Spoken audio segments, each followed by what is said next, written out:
Brock. This is Genevie. And this is Leslie. Welcome to Las Vegas Weekly's Second Helping podcast, dedicated to the local food and dining scene. You can catch us every month at lasvegasweekly.com, at our YouTube channel, and at Apple Podcasts. It's February, and so, of course, this month we are thinking all about Valentine's Day, romantic restaurants in Vegas, foods that get you in the mood, and sweet gifts for someone special. And there's no better way to express your love than with a box of chocolates, especially in Valentine's Day. How did this practice start anyway? Well, I did a little digging, and it looks like the link between chocolate and love dates as far back as the 1500s, when Montezuma, that fearless Aztec emperor, would eat handfuls of cocoa beans before his romantic encounters to supposedly increase his libido. So there must be something to it. But there might also be an actual scientific explanation for why chocolate has such potent appeal for the amorous-minded. It turns out that it releases a type of stimulant related to amphetamine, which is released in our brains when we fall in love. Science aside, we went straight to the source and spoke to Jean-Marie Auboine, a local French chocolatier who has spent a lifetime concocting little truffles of love, and is executive vice president of business development Chanel Bautista.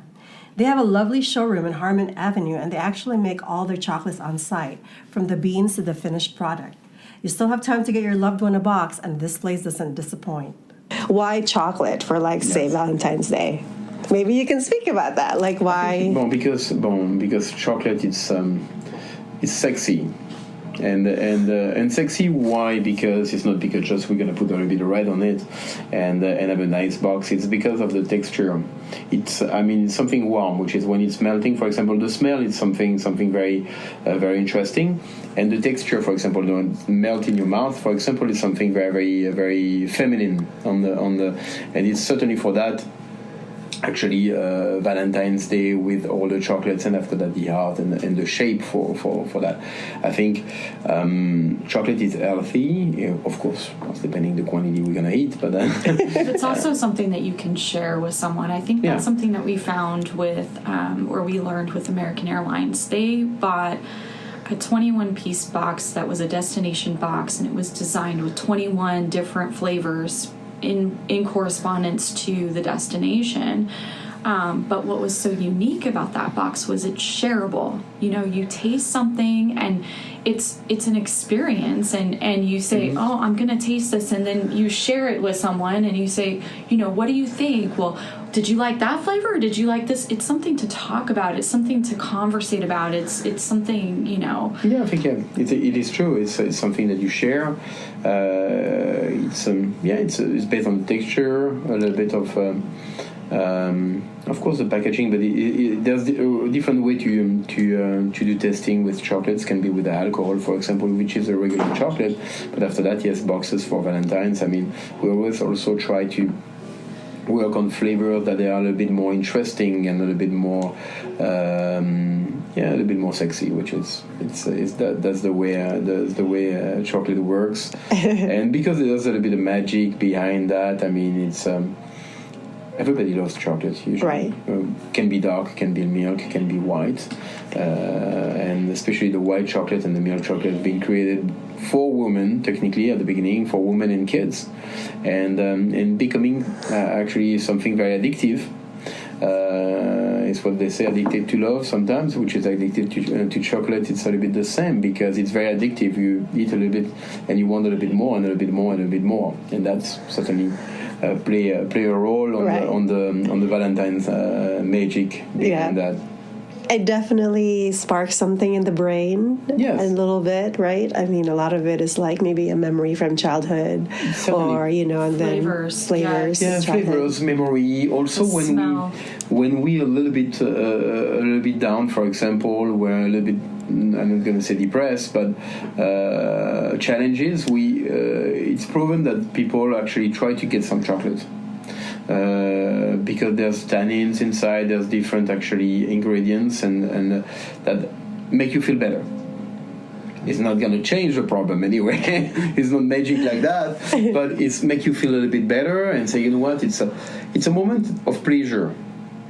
and that's, I think it's very, very important. It's why the success of the chocolate will be all around the world and increasing every single year, because all the large chocolate companies actually are selling more and more and more because people need that.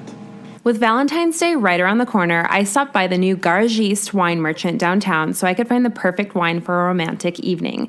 And lucky for me, owners Mario Enriquez and Eric Prato let me try some fantastic varietals from wineries you won't find anywhere else in Las Vegas. And just a little disclaimer, I knew next to nothing about wine prior to this interview, which just goes to show it's never too late to learn something new. Let's see. So I brought two sparklings, 2 whites, 2 reds. So, God, this one is just out of control. Just keeps going. So we'll start with this one then. Hopefully that'll calm down a little. Okay. So this is sparkling Chenin Blanc from France, from the Loire Valley. So this is a quote-unquote natural low-intervention wine, organic, biodynamic, from a producer named Jackie Blow. Okay. First time to Vegas, we have read about them, heard about them. When they finally showed up through the distributor, they said, "Do you guys know these wines?" And we're like, "Of course," you know. And he said, "We have 7 cases that landed."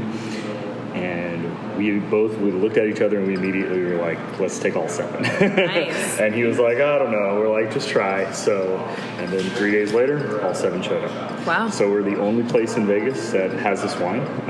So yeah, I mean, clean, crisp. It definitely has the Chenin Blanc characteristic of, kind of that bruised fruit oxidation characteristic, which I absolutely love. Chenin Blanc is probably my favorite grape. Okay. But yeah, it's extremely refreshing and extremely affordable. So awesome. Why not just crush that all the time? Yeah. And then so a little bit of a newbie question. Sure. So Chenin Blanc, like you said, that's the grape. Correct. So across the board, when you say Pinot Noir, when you say Merlot, sure, we're talking about the grape. Correct. Okay. But then that also becomes the style?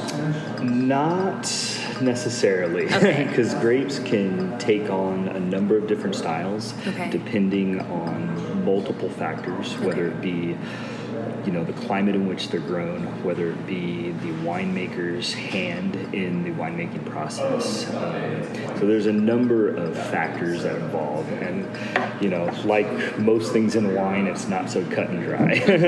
So like Chenin Blanc, for example, is probably one of the most versatile white grapes. It can be made in multiple different styles, from sparkling to completely dry to a little bit of sugar to overly sweet. So it just runs the gamut of styles, which is another reason why I enjoy it so much, because it offers a little bit of everything. Okay. So even things like Chardonnay, when you hear people say, oh, Chardonnays are oaky or buttery, or that can be true, sure, but that's one style. Okay. So there's other Chardonnays that can be, clean and citrus driven and more mineral based without the oak or without the butter. So it's just, I wish there was a better better way to understand it all. But that's kind of where we come in, and to hopefully have those conversations and say, hey, this is this style, if you like that. At least, yes, it might be the grape you're looking for, but it may not necessarily be made in the style that you're familiar with. Okay. So that makes more sense. And then again, that grape name, is it fair to call that the varietal then? Correct. Okay, that's the varietal. Yep, okay. absolutely. All right. Getting my terminology down. Wine 101. It's so funny because, especially being a food writer, I drink a ton of wine. Sure. And I've talked to soms at the dinners. Yeah. But they just read something and then okay, cool. Right. And then they walk away and you drink it. Because it's such I don't want to say rushed environment, but it kind of is a rushed environment. I mean, thinking back, when we were working the floors at the restaurant, you have 30 seconds, to make the decisions and come up with something to hopefully match what they're looking for. Right. Most of the time, there are, a few times where, people will definitely want to chat and pick your brain a little bit further, but for the most part, it's a very high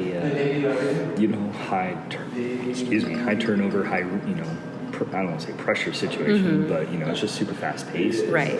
And to try to get all the information out pretty much as quickly as possible, because you don't want to take away from their experience. You don't necessarily know what they're wanting necessarily. They may not want to talk. So they just want a nice wine at the table. And that's where, we have to come in and hopefully be able to read the situation and say, okay, I'm just going to go there and, like Mario said, just touch on, the quick basics.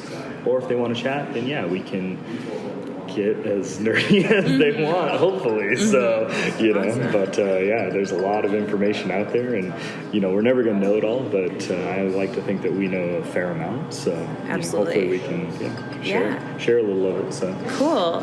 So may I try this one, or should we? I'll okay. All right. Cool. For you, and if you like, you can use this as a spit bucket. Oh, so okay. I may not do that. That's okay. No worries. I brought it just in case. Thanks. I don't know I wouldn't either. So. That is really good. Right? Yeah. So, yeah, super fun, just easy drinking, light, crisp, yet has that bruised. Right, for me, it's right. like that bruised yellow apple. Like a yellow apple that fell off the tree. It's been there for a couple days. And you smell that, and you're like, God, that smells like Chenin Blanc.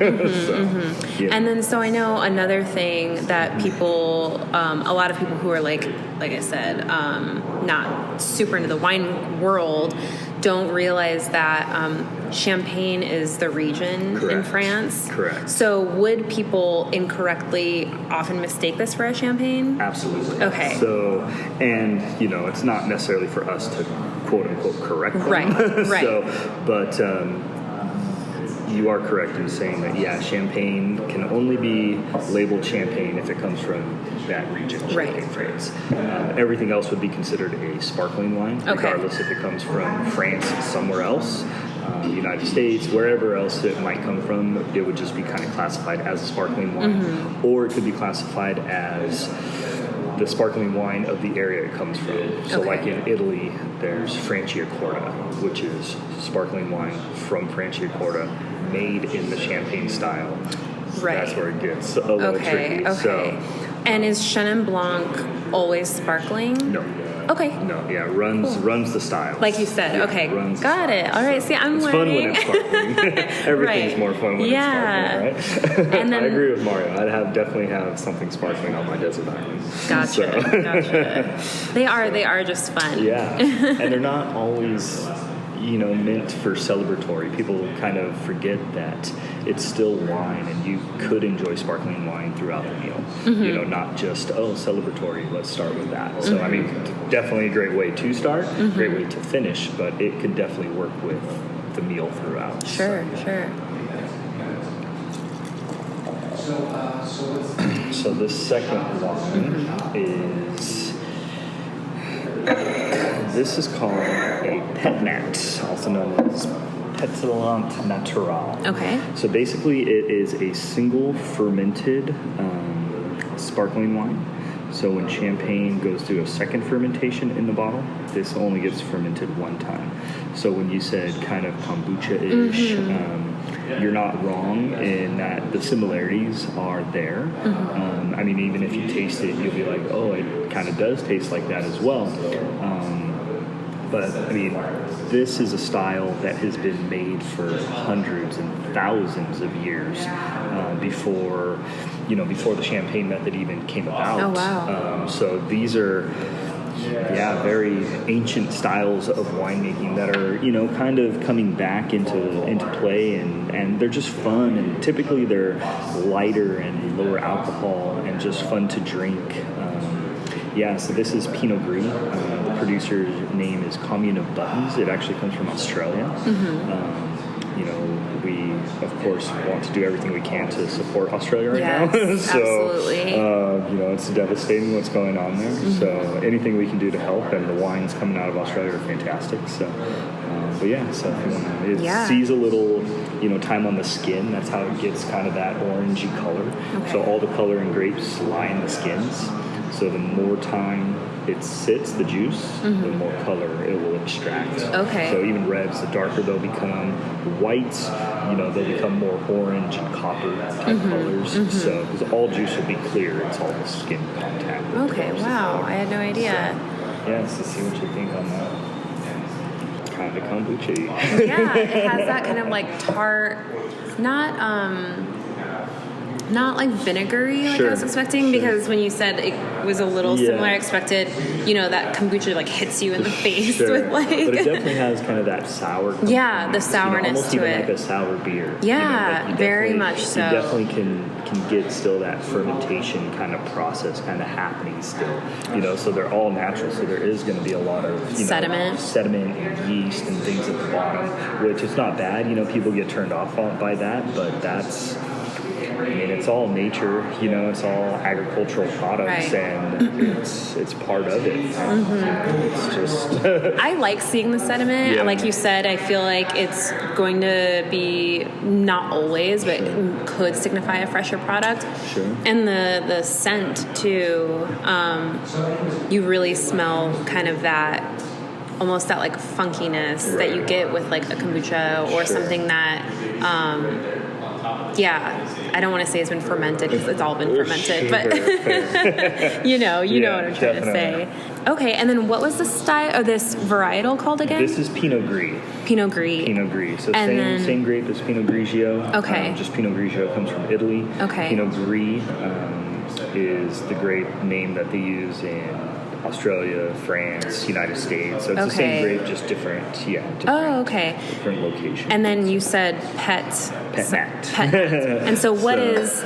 So it's basically once fermented instead of twice fermented. Basically. And that's what you were saying about low intervention. Can be. Okay. Yeah. So the pet nat is more of the style.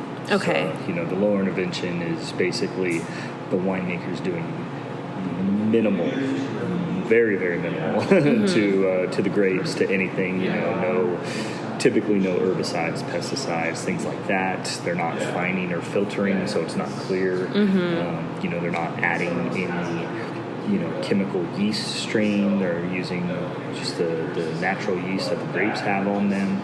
They're not adding sugar. They're not adding acid. It's just pretty hands off and just letting the grapes do their thing.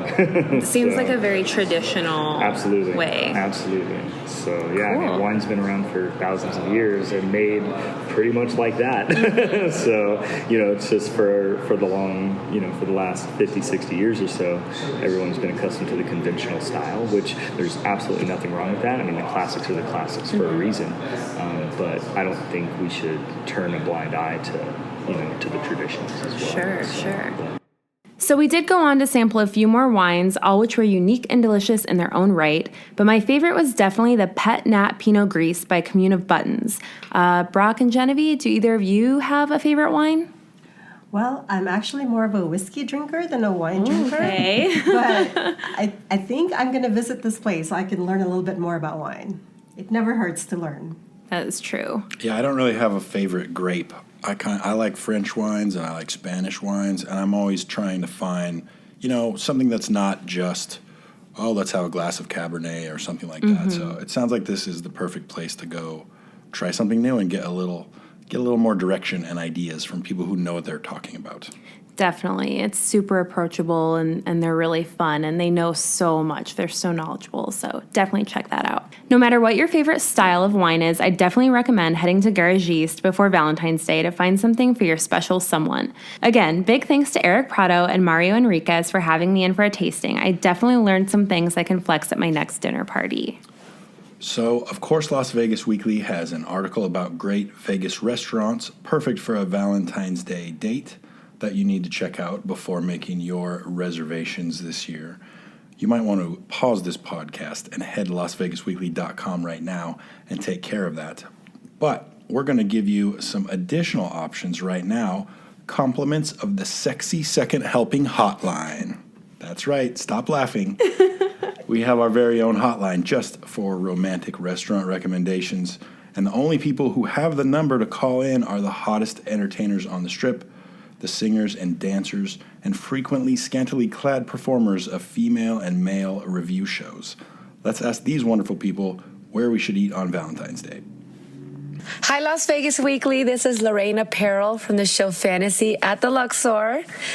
I have two favorite restaurants. One of them is off the strip called Casa de Amore. It's old Vegas style vibe with romantic live music. The other one, believe it or not, is at the Luxor. It's called Tender Steakhouse. I highly recommend that restaurant. Has the best steaks ever, and it's romantic and has a great atmosphere. I'd highly recommend any of those two restaurants. Hope you enjoy and check them out. Bye.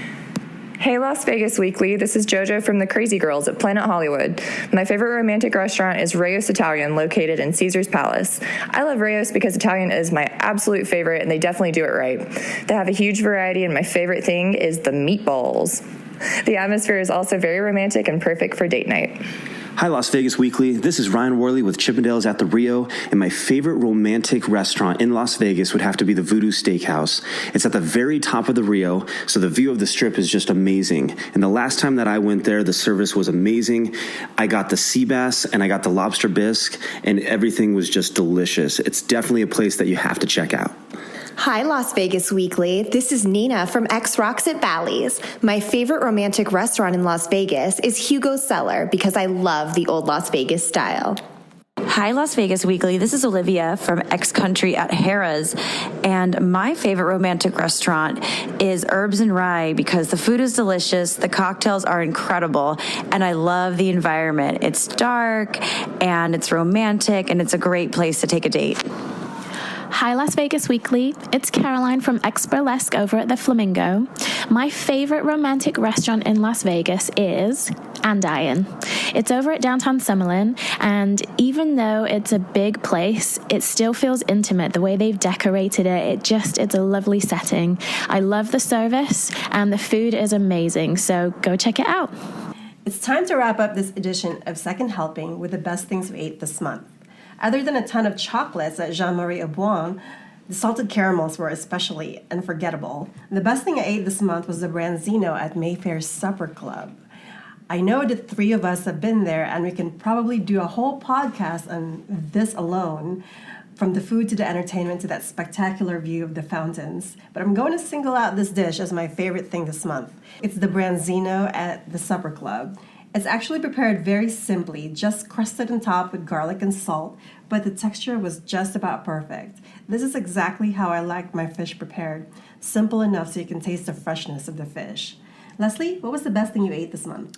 I have to second Mayfair Supper Club. It exceeded all of my expectations, like you said, from the show to the fountains, but the New York strip was by far my favorite thing I ate this month. It's also prepared really simply. It comes drizzled in a balsamic reduction, which just pairs perfectly with the steak. Each bite is sweet and savory and totally delicious. So I definitely recommend that. And I also tried some great cocktails this month, one being from Mayfair. That was the French Martini. It comes with this whip on top that's almost like a sorbet. And it's sweet and very strong, so you really only need one to get the job done. And while I'm here, I want to recommend the new cocktail pairing at the freshly redesigned Vesper Bar at the Cosmopolitan. For just $22, you can get a classic cocktail and its reimagined version, which is really a deal. You can't really find a better one on the strip. What about you, Brock? My favorite meal from a restaurant was the simple but always outstanding Bacon Crunch Burger at Bobby's Burger Palace. This is one of my guilty pleasures. It's Bobby Flay's burger joint, located in front of Aria and the Waldorf Astoria right on the strip. If you haven't been, go check it out. I think it's one of the best burgers in the city. But the most memorable and, I guess, significant meal I had this last month was at a friend's house. It was also somewhat simple, a venison roast with mashed potatoes, but it was special because he actually went on a bow hunting trip in Minnesota and shot the deer himself. And he's not much of a hunter. That's not something that he's done all his life or anything like that. But he basically learned how to do this and went on a few trips. I think this was his second or third time out that he actually shot this animal. And the reason that he did it was to get a better understanding for himself and his family. He's got 2 young children, about where our food comes from. And when you eat a piece of meat, that it comes from an animal that lived a life. It's really easy in Las Vegas, where we have all these amazing fine dining restaurants and not very much agriculture, to get disconnected from that understanding. And it doesn't matter if you eat meat or not. We all want animals to be treated well, and we should all try to make good decisions about what we eat based on that. So it was an interesting and positive experience overall to have that dinner with friends, and it was a great meal. And there was apple pie, so it was pretty awesome. That sounds really good. Well, that's all for this podcast. We hope you enjoyed listening, and if you did, give us a rating and review on Apple Podcasts and come back for more in March. Special thanks to Sonia Barcelona for lending us her song Violent Water, and go check out the new live video for her song Indian Girl right now at artofsonia.com. Thanks for listening.